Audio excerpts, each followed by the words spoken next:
एक बार की बात है, दो पड़ोसी राज्य के राजा आपस में बात करते हैं। प्रताप सिंह, अगर आप मेरे इन 3 सवालों के जवाब दे सको तो हम मान लेंगे कि आप मुझसे भी कई ज्यादा बुद्धिमान और सर्वश्रेष्ठ राजा हैं, क्योंकि इन सवालों का जवाब एक बुद्धिमान और सर्वश्रेष्ठ राजा ही दे सकता है। हाँ विक्रम सिंह, पूछिए। हम आपके सारे सवालों के जवाब दे सकते हैं। पूछिए, वो कौन से 3 सवाल हैं? सोच लीजिए, अगर आप उन सवालों का जवाब ना दे पाएं तो आपको मेरे सामने हार माननी पड़ेगी और आपको यह भी मानना होगा कि मैं ही सर्वश्रेष्ठ राजा हूं, मैं ही सबसे बुद्धिमान हूं। ठीक है, आप सवाल पूछिए। मेरा पहला सवाल, ऐसी कौन सी चीज है जो ऊपर जाती है लेकिन कभी नीचे नहीं आती? मेरा दूसरा सवाल, मछली पानी में रहकर खुद पानी कब और किस वक्त पीती है? और मेरा तीसरा सवाल, दुनिया की सबसे कीमती चीज क्या है जो खरीदी नहीं जा सकती? अब बताइए, इन सवालों का क्या उत्तर है? ये सारे सवाल सुनकर राजा प्रताप सिंह का चेहरा उतर जाता है। क्या हुआ महाराज प्रताप सिंह, आपको इन सवालों के उत्तर नहीं पता? कमाल की बात है, आप मेरे दिए सवाल का भी जवाब नहीं दे पा रहे। माफ करना प्रताप सिंह, लेकिन हमें लगता है कि एक राजा को इतनी बुद्धि तो होनी चाहिए कि वो इन सवालों का जवाब दे पाए। अगर वो इन सवालों का जवाब नहीं दे पा रहा तो वो राजा ही किस काम का? हम आपके सारे सवालों के उत्तर देंगे, लेकिन हमें सोचने के लिए कुछ वक्त चाहिए ही होगा ना। हम इतनी जल्दी आपके सवालों का जवाब कैसे दे सकते हैं? हाँ हाँ हाँ, क्यों नहीं, हम आपको 1 महीने का वक्त देते हैं। आप आराम से सोचिए और मेरे इन सवालों का जवाब दीजिएगा। हमें आपके जवाब का इंतजार रहेगा, लेकिन अगर 1 महीने के बाद भी आप मेरे प्रश्न का उत्तर नहीं दे पाए तो फिर आपको हमें सर्वश्रेष्ठ राजा मानना होगा। हमें मंजूर है। हमें खुद पर पूरा यकीन है कि हम आपके तीनों सवालों के जवाब 1 महीने के अंदर दे देंगे। ठीक है महाराज, हमें आपके उत्तर का इंतजार रहेगा। वैसे हमें तो नहीं लगता कि आप मेरे सवालों का उत्तर दे पाएंगे, फिर भी मैं 1 महीने पे इंतजार कर लेता हूँ, क्योंकि मैं अच्छी तरह से जानता हूँ कि मैं ही सर्वश्रेष्ठ राजा हूँ। विक्रम की ये सारी बातें सुनकर प्रताप सिंह का खून खौल जाता है, लेकिन वो कुछ नहीं बोल पाता। विक्रम वहां से चला जाता है। उसके जाने के बाद प्रताप सिंह अपने मंत्री से बोलता है। मंत्री जी, गांव में ऐलान कर दीजिए कि जो कोई भी मेरे 3 सवालों का जवाब देगा, हम उसे 1000 सोने के सिक्के इनाम में देंगे। फिर पूरे गांव में ये बात फैल जाती है। लोगों में चर्चा होने लगती है। बहुत सारे लोग अपनी किस्मत आजमाने के लिए राजा के पास जाते हैं और राजा उनसे उन सवालों का जवाब पूछते हैं, लेकिन वो लोग सवाल सुनकर निराश हो जाते हैं और जवाब नहीं दे पाते। राजा प्रताप सिंह बहुत क्रोधित हो जाते हैं और सोचते हैं, क्या हमारे राज्य में एक भी ऐसा बुद्धिमान व्यक्ति नहीं जो इन 3 सवालों के जवाब दे पाए? ये तो बहुत शर्म की बात है। मेरे पास अब कुछ ही दिनों का समय बचा है। अगर मैं ये 3 सवालों के जवाब विक्रम को नहीं दे पाया तो उसके सामने मुझे बहुत शर्मिंदा होना पड़ेगा। मेरा सर शर्म से झुक जाएगा और वो अपने आप को बहुत बुद्धिमान राजा समझने लगेगा। और तो और मुझे इस बात का ऐलान भी करना पड़ेगा कि वही सबसे बुद्धिमान और समझदार राजा है। हम ये कदापि नहीं होने दे सकते। उसे अपने आप पर बहुत घमंड है। हमें कुछ भी करके उसका घमंड तोड़ना ही होगा और उसका घमंड उतारने के लिए हमें इन तीनों सवाल के सटीक और सही जवाब जानने ही होंगे। राजा बहुत गुस्से में होता है। वो अपने मंत्री को बुलाकर कहता है, क्या बात है मंत्री जी, आजकल कोई दरबार में क्यों नहीं आ रहा? क्या हमारे राज्य में किसी को भी इन सवालों का जवाब नहीं पता? नहीं महाराज, शुरू में तो काफी लोग आए, लेकिन अब कोई नहीं आ रहा। मुझे लगता है राज्य में किसी को इन सवालों के जवाब नहीं पता है। और महाराज, वो सवाल भी तो कितने अजीब हैं। जरूर कोई बहुत बुद्धिमान होगा, वही इन सवालों का जवाब दे पाएगा। महाराज, मुझे लगता है आपको हार मान लेनी चाहिए। राजा को मंत्री की ये बात सुन बहुत गुस्सा आता है। मंत्री, तुम्हारी हिम्मत कैसे हुई मुझसे ऐसी बात करने की? तुम्हारे कहने का मतलब क्या है कि हम बुद्धिमान नहीं हैं? वैसे मंत्री जी, तुम तो इतने दिनों तक मेरे साथ हो। हमारे राज्य पर कभी कोई मुसीबत आती है तो तुम हमें सही सलाह देते हो। बुद्धि तो तुम्हारे पास भी बहुत है, फिर तुम इन सवालों के जवाब क्यों नहीं दे सकते? महाराज, मैं इन सवालों का जवाब कैसे दे सकता हूं? क्यों नहीं दे सकते? तुम्हें इन सवालों के जवाब आने चाहिए। आखिरकार तुम इस राज्य के मंत्री हो। तुम्हें ही मेरे सवालों के जवाब देने होंगे। मैं तुम्हें 15 दिन की मोहलत देता हूं। अगर 15 दिन में तुम मेरे इन 3 सवालों का जवाब नहीं दे पाए तो मैं तुम्हें और तुम्हारे परिवार को इतनी बड़ी सजा दूंगा कि तुम सोच भी नहीं सकते। ऐसा मत कीजिए महाराज। मैं माफी चाहता हूं अगर मैंने कुछ गलत बोल दिया हो तो मुझे माफ कर दीजिए, लेकिन ऐसा मत कीजिए। मैं इन सवालों का जवाब नहीं दे पाऊंगा। मैंने एक बार कह दिया तो कह दिया। मुझे तुमसे ही इन सवालों के जवाब चाहिए। कुछ भी करो, दिन रात एक करो, लेकिन मेरे इन सवालों का जवाब ढूंढ कर लाओ, वरना तुम्हारी और तुम्हारे परिवार की खैर नहीं। अब जाओ यहां से। अब तुम मुझे अपना मुंह तभी दिखाना जब तुम्हें मेरे सवालों के जवाब मिल जाएंगे। मंत्री बहुत परेशान हो जाता है और घर आ जाता है। घर आने के बाद उसकी पत्नी उससे पूछती है, क्या बात है जी, बहुत परेशान दिखाई दे रहे हैं। मंत्री अपनी पत्नी को पूरी बात बताता है। उसकी पत्नी ये सुन बहुत घबरा जाती है। हे राम, ये क्या हो गया? ये बिन बुलाए मुसीबत हमारे गले आकर पड़ गई। हमने तो कुछ किया भी नहीं। महाराज को ऐसा नहीं करना चाहिए था। वो अपनी इज्जत बचाने के लिए हमारे परिवार को दांव पर लगा रहे हैं। वो अच्छे से जानते हैं कि वो इन सवालों का जवाब नहीं दे पाएंगे, इसलिए उन्होंने जानबूझकर आपसे जवाब मांगा है।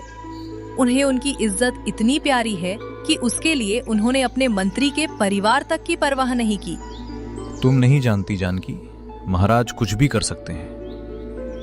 मैं उनको अच्छी तरह से जानता हूं। मैं उनके साथ बहुत दिनों से रह रहा हूं। जहां तक मैं उन्हें जानता हूं, वो हमें फांसी भी दे सकते हैं। अगर मैं उनके सवालों का ना जवाब दे पाया तो बहुत बड़ा अनर्थ हो जाएगा।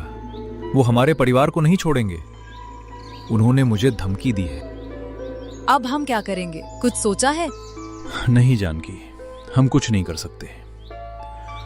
अब हमारे हाथ में कुछ नहीं है। मैं इन सवालों का जवाब कभी नहीं दे पाऊंगा। अब जो होगा वो देखा जाएगा।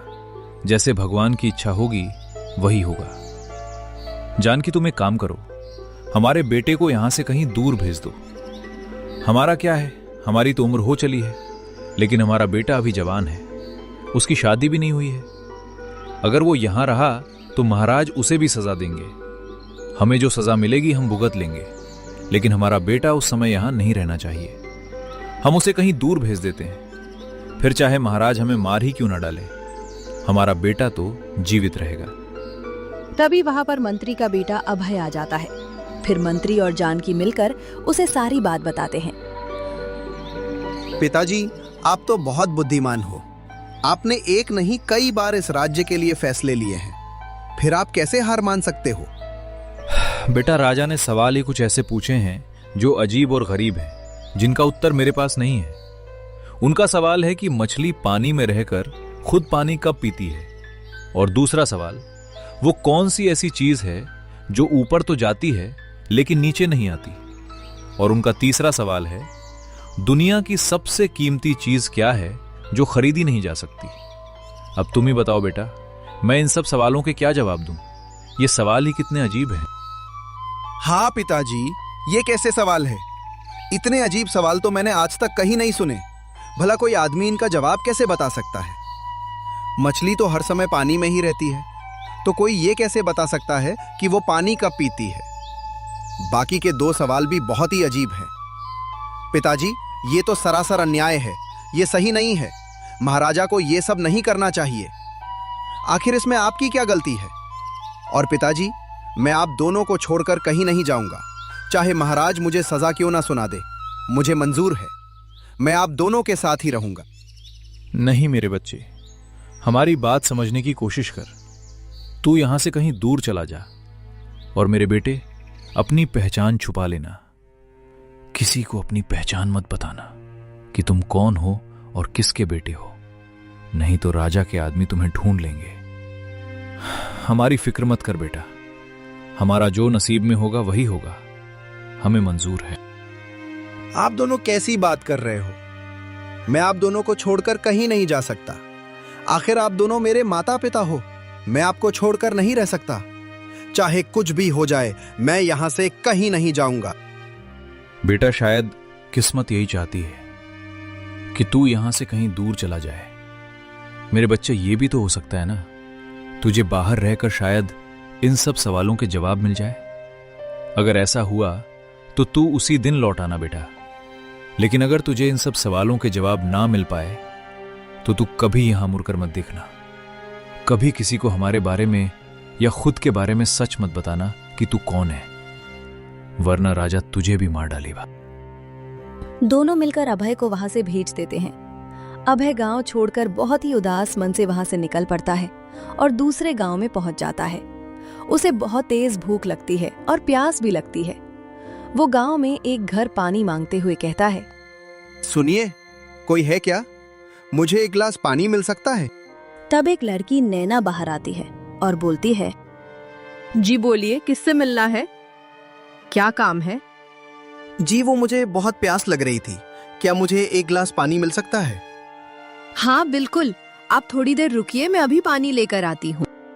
तभी अभय उससे पूछता है, जी रुकिए, मुझे एक बात बताइए कि आपकी शादी हो चुकी है? नहीं, तो मेरी अब तक शादी नहीं हुई है। क्यों? क्या हुआ? आपके घर में कोई बड़ा बुजुर्ग या फिर आपकी माँ है क्या? मेरी माँ तो नहीं है। पिताजी बाहर गए हैं, आते ही होंगे। क्यों, क्या बात है? ठीक है, मैं चलता हूँ। मुझे आपके हाथ से पानी नहीं चाहिए। तब वहां पर नैना के पिताजी आते हैं और गुस्से से बोलते हैं, ए लड़के, कौन है तू? बदतमीज कहीं के। तुझे मेरी बेटी से ऐसी बात करते हुए शर्म नहीं आती?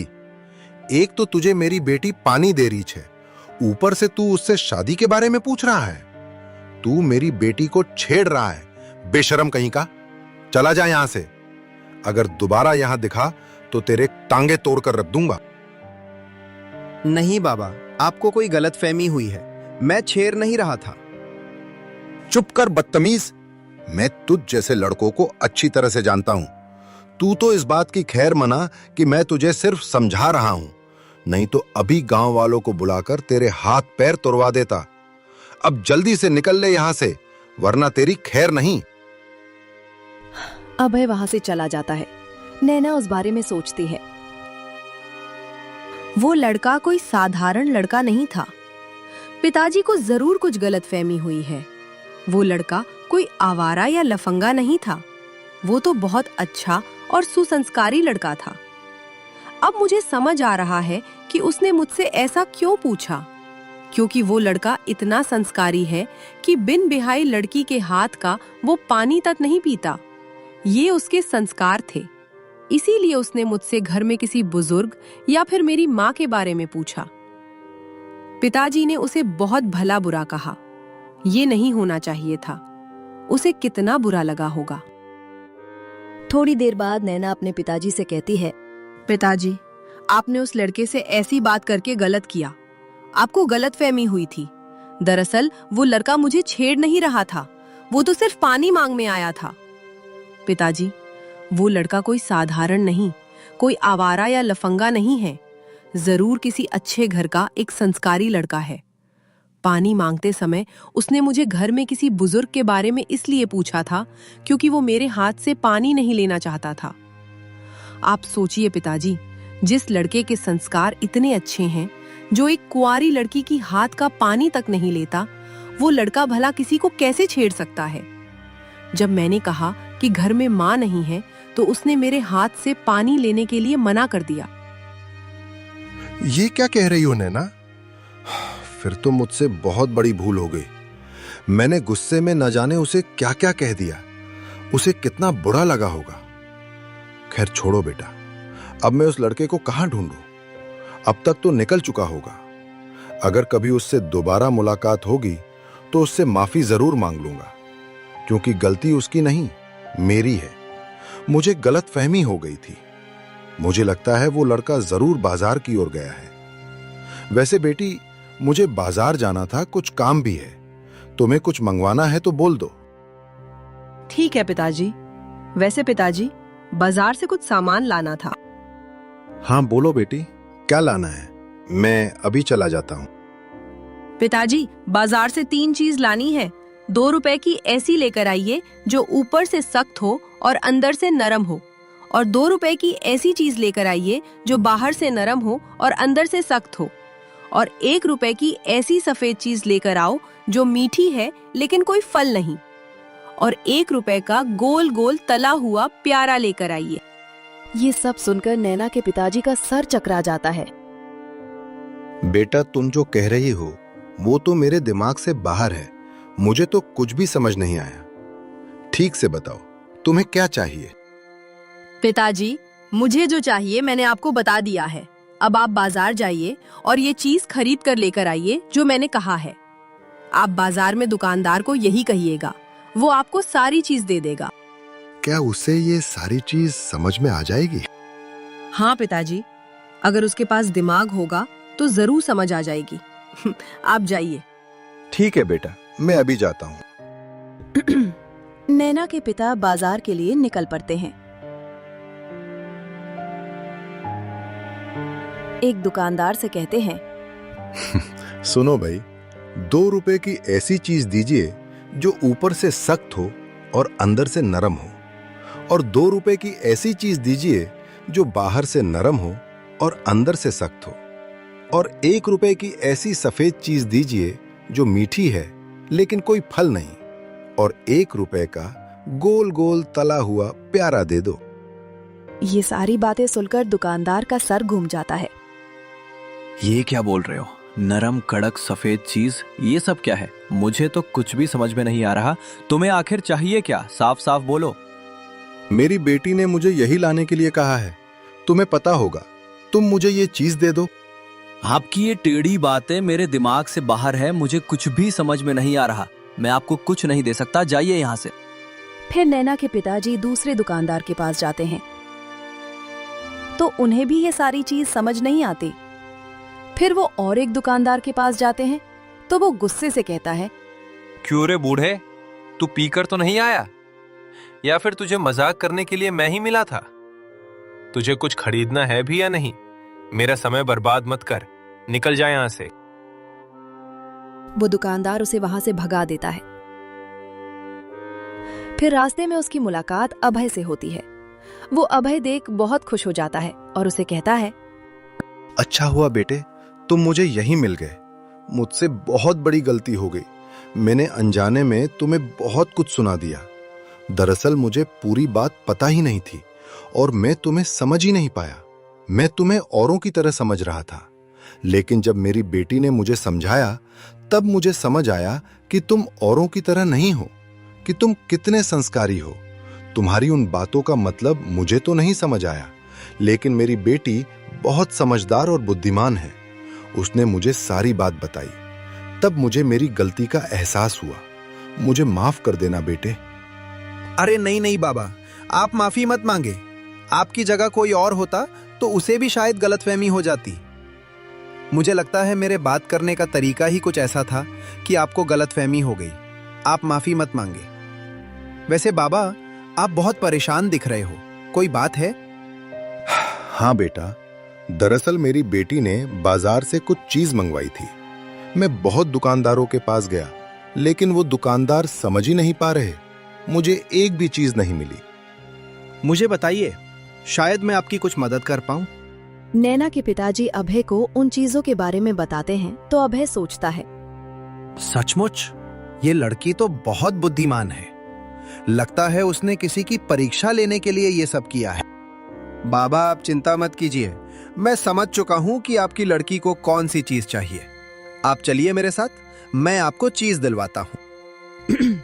फिर अभय नैना के पिताजी के साथ एक दुकानदार के पास जाकर बोलता है, सुनिए भाई साहब, मुझे 2 रुपए की ऐसी चीज दीजिए जो बाहर से सख्त और अंदर से नरम हो, जो कि नारियल है, क्योंकि नारियल बाहर से सख्त होता है लेकिन अंदर से गुद्दे वाला नरम होता है।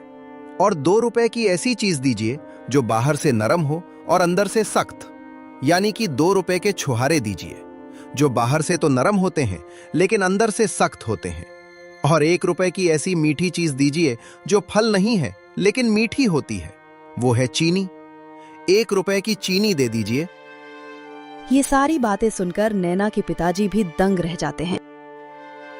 अब समझ में आया, तो ये बात थी।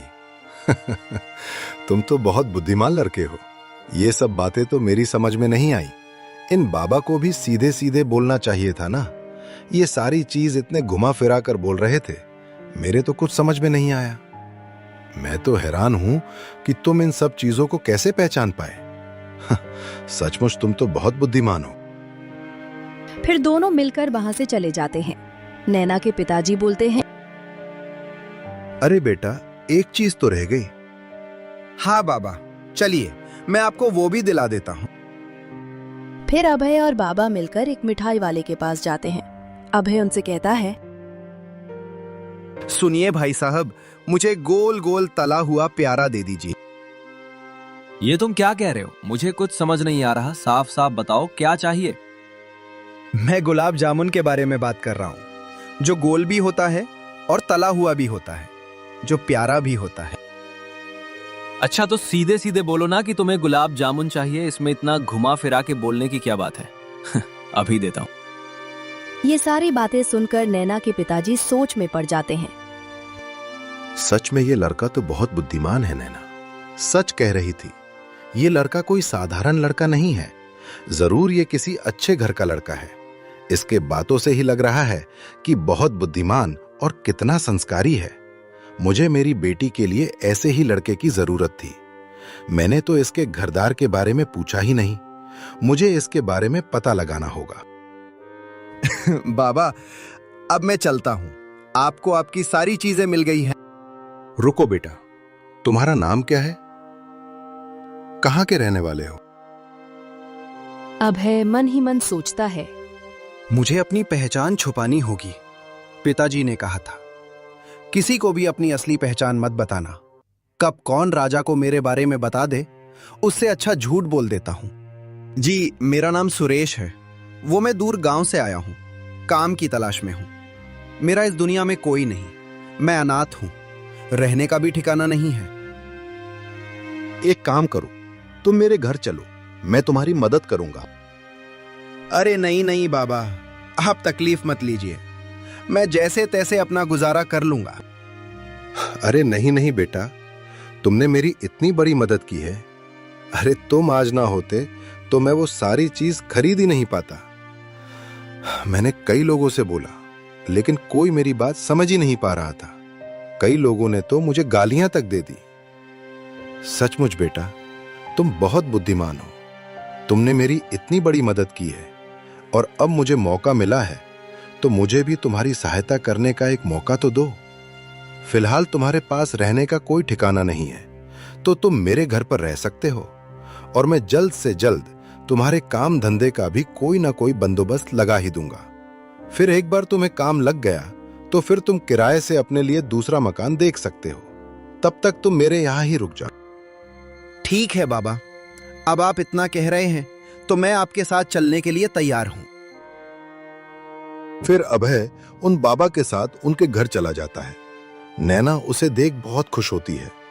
घर जाने के बाद नैना के पिताजी उसे बाजार की सारी बात बताते हैं। नैना और भी खुश हो जाती है। थोड़ी देर बाद नैना सोचती है, सचमुच ये लड़का कोई साधारण नहीं। मैंने जो सोचा था वही निकला।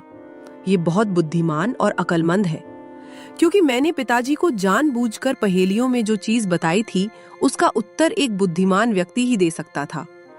मुझे पता था कि इन सवालों का जवाब यही दे सकते थे, इसीलिए मैंने जानबूझकर पिताजी को बाजार भेजा था ताकि मैं इनका पता लगा सकूं। नैना अभय के बारे में सोच रही होती है, तभी उसके पिताजी वहां आ जाते हैं और उसे बोलते हैं, बेटा, मुझे तुझसे कुछ जरूरी बात करनी है। हाँ पिताजी, बोलिए ना, क्या बात है? बेटा, जब से मैं सुरेश से बाजार में मिला हूं, तब से मेरे मन में ख्याल आ रहा है। सुरेश बहुत अच्छा लड़का है और बहुत बुद्धिमान भी है। वो बिल्कुल तुम्हारी तरह है बेटा, लेकिन वो अनाथ है। उसके माता पिता नहीं है।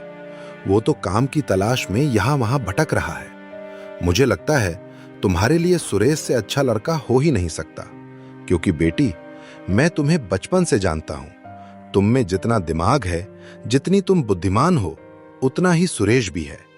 उसकी और तुम्हारी जोड़ी ठीक रहेगी। मैं तुम्हारी शादी सुरेश से करना चाहता हूं। अब तुम बताओ, तुम्हारी क्या राय है? पिताजी, आपने बिल्कुल सही कहा। सुरेश सचमुच बहुत ही बुद्धिमान है।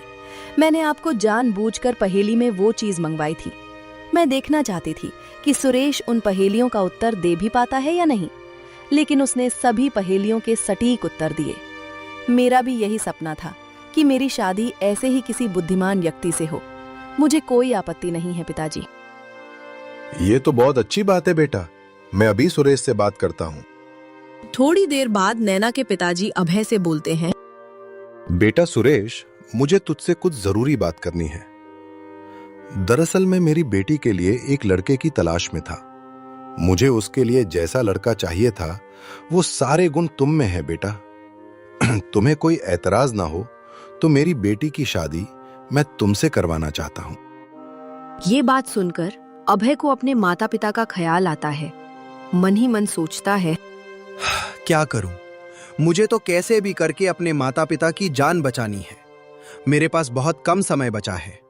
इनकी बेटी नैना बहुत बुद्धिमान है। जिस तरह से उसने बाजार में चीज पहेली में बताई थी, मुझे लगता है राजा के उन 3 सवालों का जवाब नैना ही दे पाएगी। अगर नैना ने उन तीनों सवालों के जवाब दे दिए तो मेरे माता पिता की जान बच जाएगी। लेकिन इसके लिए मुझे इन्हें सच्चाई बतानी होगी। बाबा, मैं नैना से शादी करने के लिए तैयार हूं। मुझे कोई ऐतराज नहीं है। लेकिन मेरी एक शर्त है। अगर मेरी वो शर्त पूरी होती है तो मैं शादी करने के लिए तैयार हूं। शर्त? कैसे शर्त? वहां पर नैना भी आ जाती है। फिर अभय बोलता है, माफ कर देना बाबा, मैंने आपसे झूठ बोला। मेरा नाम सुरेश नहीं, अभय है। और मैं कोई अनाथ नहीं। मेरे माता पिता हैं। मैं एक मंत्री का बेटा हूं। और अभय सारी बातें उन दोनों को बता देता है। दोनों ये सारी बातें सुन बहुत चौंक जाते हैं। फिर नैना बोल पड़ती है, तुम मुझे वो सवाल बताओ, शायद मैं तुम्हारी मदद कर सकती हूँ। वह तीनों सवाल नैना से पूछता है। यह सवाल सुन नैना के पिताजी का भी सर चकरा जाता है। यह तो बहुत अजीब सवाल है। ऐसे सवाल तो मैंने भी आज तक नहीं सुने। तुम्हारा राजा भी कितने अजीब हैं। उन्होंने तुम्हारे और तुम्हारे परिवार के साथ बहुत गलत किया है। मैं मजबूर हूं बाबा, अब आप ही बताइए। एक तरफ मेरे माता पिता हैं, जिनके साथ कभी भी कुछ भी हो सकता है। ऐसे में शादी कैसे कर सकता हूं? मुझे तुम्हारी शर्त मंजूर है। अगर तुम मुझसे शादी करते हो तो मैं तुम्हारे सारे सवालों के जवाब दे दूंगी। मुझे इन सभी सवालों के जवाब पता है। ये बात सुनकर अभय भी चौंक जाता है और बोलता है, क्या सच में तुम सच कह रही हो? तुम इन सवालों के जवाब जानती हो? हाँ, मैं बिल्कुल सच कह रही हूँ। मैं सभी सवालों के जवाब जानती हूँ, लेकिन मैं शादी के बाद ही इन सवालों के जवाब दे पाऊंगी, क्योंकि उसके लिए मुझे उस राजा के महल भी जाना होगा। अभय ये बात सुनकर बहुत खुश हो जाता है। उसकी खुशी का ठिकाना नहीं रहता। वो शादी के लिए मान जाता है। फिर दोनों की शादी हो जाती है।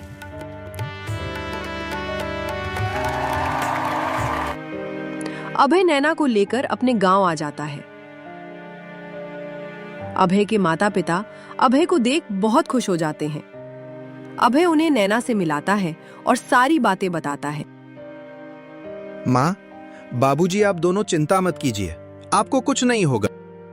मैं उनके सभी सवालों के जवाब दे सकती हूँ, लेकिन बाबूजी, उसके लिए मुझे महल जाना होगा।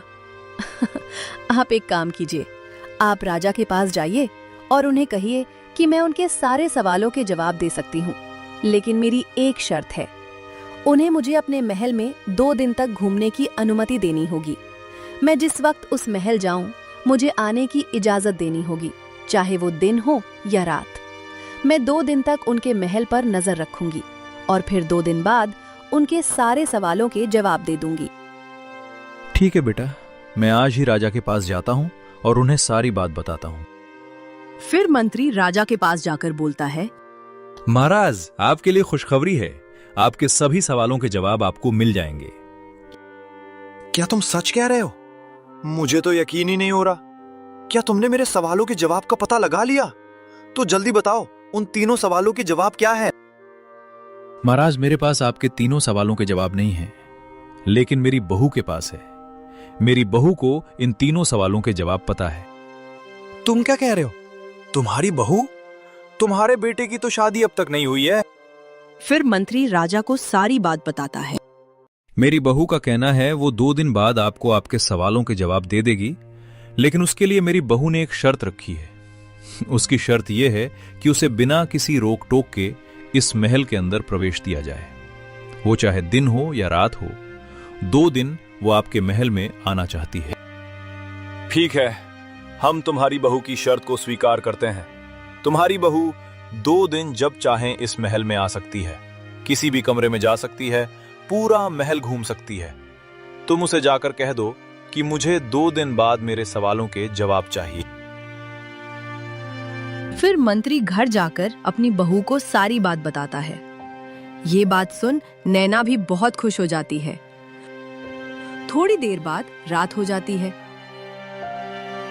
उसके बाद नैना उस महल में जाती है और बहुत देर तक वहीं रुकती है और नजर रखती है। वो देखती है कि रानी के कमरे में से एक आदमी चोरी चुपके से बाहर आ रहा होता है। नैना को उस पर शक होता है। फिर दूसरे दिन वो ये बात अभय को बताती है। लेकिन नैना, उस आदमी का इन सवालों से क्या लेना देना है? मुझे आज रात को भी वहां जाना होगा और इस बात की पुष्टि करनी होगी। फिर थोड़ी देर बाद रात हो जाती है। नैना उस रात को भी उस महल के बाहर जाकर उस आदमी पर नजर रखती है। थोड़ी देर बाद वो आदमी वहां आता है और कमरे में चला जाता है। नैना भी उस कमरे के पास चली जाती है और उन दोनों की बातें सुनती है। उसके बाद नैना अपने घर लौट आती है और दूसरे दिन महल में नैना को बुलाया जाता है तो राजा नैना से कहता है, देखो बहू रानी, जैसा कि तुमने कहा था, मैंने तुम्हारे साथ तुम्हारी शर्त मानी है। जैसा कि तुमने वादा किया था कि 2 दिन बाद तुम मेरे तीनों सवालों के जवाब दे दोगी, अब वो वक्त आ चुका है। तुम्हारे 2 दिन पूरे हो चुके हैं। अब बताओ बहू, मेरे उन तीनों सवालों के जवाब क्या है? मुझे बहुत बेसब्री से इसका इंतजार है। तुमने मेरे तीनों सवालों के जवाब दे दिए तो मैं तुम्हें मुंह मांगी कीमत देने के लिए तैयार हूं। तुम जो चाहोगी तुम्हें वो सब मिलेगा। ठीक है महाराज, ध्यान से सुनिएगा। मैं आपके तीनों सवालों के जवाब देने जा रही हूँ। आपका पहला सवाल था कि ऐसी कौन सी चीज है जो ऊपर तो जाती है लेकिन नीचे नहीं आती। इसका जवाब है उम्र। उम्र ही ऐसी चीज है जो हमेशा बढ़ती है, कभी घटती नहीं। हाँ बिल्कुल, तुमने बिल्कुल सच कहा। सच में बहू रानी, तुम तो बहुत बुद्धिमान हो। ये जवाब तो मेरे दिमाग में आया ही नहीं। बहू रानी, मेरे अगले सवाल का भी उत्तर दो। आपका अगला सवाल था कि दुनिया की ऐसी कौन सी कीमती चीज है जो खरीदी नहीं जा सकती। इसका उत्तर है वक्त। वक्त एक ऐसी चीज है जो सबसे कीमती है, लेकिन दुनिया का कोई भी अमीर से अमीर आदमी वक्त को खरीद नहीं सकता। वक्त किसी के भी हाथ में नहीं होता। ये सुनकर वहां के सभी लोग आश्चर्यचकित हो जाते हैं। राजा की खुशी का ठिकाना नहीं रहता। वो बोल पड़ता है, शाबाश बहू रानी, तुमने ये भी बिल्कुल सच कहा। इस दुनिया में वक्त ही सबसे कीमती चीज है जो कभी खरीदी नहीं जा सकती। बहू रानी, बस मेरे आखिरी सवाल का जवाब दे दो। उसके बाद जो तुम कहोगी मैं तुम्हें सब दे दूंगा। और मुझे यकीन है मेरे तीसरे सवाल का भी जवाब तुम दे सकती हो। आपका तीसरा सवाल ये था कि मछली पानी में रहकर किस वक्त पानी पीती है। इस सवाल का जवाब तो आपके महल में ही है। ये तुम क्या कह रही हो बहू रानी? इस बात का उत्तर भला मेरे महल में कैसे हो सकता है? मैं कुछ समझा नहीं। आप आपके महल के सेवक मदन लाल को यहाँ बुलाएं, तभी मैं आपके सवाल का जवाब दे पाऊंगी। फिर नैना के कहने पर राजा मदन लाल को वहां बुलाते हैं। फिर नैना बोलती है, आप इस मदन लाल से पूछिए कि इसका महारानी से क्या संबंध है।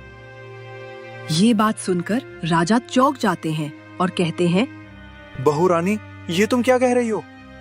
भला इस सेवक का हमारे रानी से क्या संबंध हो सकता है? महाराज, ये तो आप अपने सेवक से ही पूछिए, यही आपको सच बताएगा। मदन लाल, चुप क्यों खड़े हो? बोलो, ये बहू रानी क्या कह रही है? तुम्हारा महारानी से क्या संबंध है? महाराज, मुझे नहीं पता कि बहू रानी क्या कह रही है। भला मेरा महारानी के साथ क्या संबंध हो सकता है? मैं तो एक मामूली सा सेवक हूँ। आप क्या कह रहे हैं? मेरे तो कुछ समझ में नहीं आ रहा, आखिर मैंने किया क्या है? सच सच बताओ मदन लाल, तुम झूठ नहीं बोल सकते। मैंने अपनी आंखों से तुम्हें देखा है और मैंने तुम्हारी सारी बातें सुन ली है। एक तो तुम अपने मुंह से महाराज को सारी सच्चाई बता दो, वरना मैंने जो सुना है मैं वो सारी बातें महाराज को बता दूंगी। अब तुम सोच लो तुम्हें क्या करना है। और अगर मैंने महाराज को सारी बातें बता दी तो तुम सोच भी नहीं सकते कि तुम्हारे साथ क्या हो सकता है। उससे अच्छा अपना जुर्म तुम खुद ही कबूल कर लो। ये सारी बातें सुन मदन लाल बहुत डर जाता है। उसके हाथ पैर कांपने लगते हैं। वो डरते डरते महाराज से कहता है, महाराज, मुझे माफ कर दीजिए। मुझसे बहुत बड़ी भूल हो गई। ये सब मैंने महारानी के कहने पर किया था। मेरी तो हिम्मत भी नहीं थी कि मैं उनके पास जा सकूं, लेकिन महारानी ने ही मुझे उकसाया था। मेरे इसमें कोई गलती नहीं है। महाराज को ये सुन भी बहुत गुस्सा आता है। वो गुस्से से बोलते हैं, आखिर ये हो क्या रहा है? हमारी कुछ समझ नहीं आ रहा। बहू रानी, तुम हमें सारी बात बताओ। दरअसल महाराज, आपके रहते हुए महारानी के संबंध इस मदन लाल के साथ हैं। मैंने 2 दिन आपके महल में आने की इजाजत इसलिए मांगी थी कि मैं इस महल में रहकर इस बात का पता लगा सकूं कि आखिर इस महल में चल क्या रहा है, जो आपको भी नहीं पता। तभी मैंने देखा कि 2 दिन से ये सेवक आधी रात को महारानी के कमरे में जाता था। और तो और, कल रात मैंने महारानी और इस मदन लाल की बातें भी सुनी। उन बातों से मुझे ये पता चला कि ये पिछले कई सालों से आपके पीठ पीछे ये गंदा काम कर रहे हैं। महारानी और ये सेवक आपको धोखा दे रहे हैं। ये सारी बातें सुनकर महाराज के पैरों तले जमीन खिसक जाती है। उन्हें बहुत बड़ा धक्का लगता है। वे सैनिकों से कहकर मदन लाल को बंदी बना लेते हैं और महारानी को भी बंदी बना लेते हैं। महाराज पूरी तरह से टूट जाते हैं और नैना से कहते हैं, बहू रानी, तुमने सच सामने लाकर बहुत बड़ा काम किया है। मैं तो इस बारे में कभी सोच भी नहीं सकता था कि मेरे पीठ पीछे महारानी ये सब कर रही है। मुझे तो इस बात की कभी भनक ही नहीं पड़ी। महाराज, आपके तीसरे सवाल का यही उत्तर है। अगर महल में रहते हुए आपको अपनी पत्नी के बारे में ये तक नहीं पता कि वो कब क्या करती है, फिर कोई आदमी ये कैसे बता सकता है कि मछली पानी में रहकर जल कब पीती है?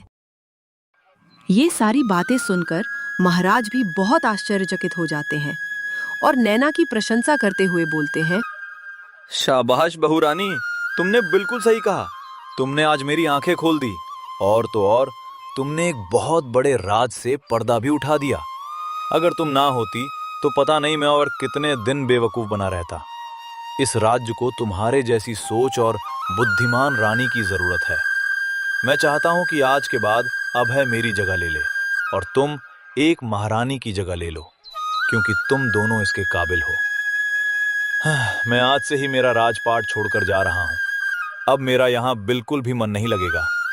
मैं इस धोखे के साथ यहां और नहीं रह सकता। अगर यहां रहूंगा तो बार बार मुझे महारानी का दिया हुआ धोखा ही याद आएगा। इससे अच्छा मैं बहुत दूर चला जाता हूं। अब ये राजपाट मुझसे ना हो पाएगा। मैं नहीं संभाल पाऊंगा और मैं अभय को यहाँ का नया राजा घोषित करता हूं। मुझे यकीन है तुम दोनों इस राज्य की देखभाल बहुत अच्छे से कर पाओगे।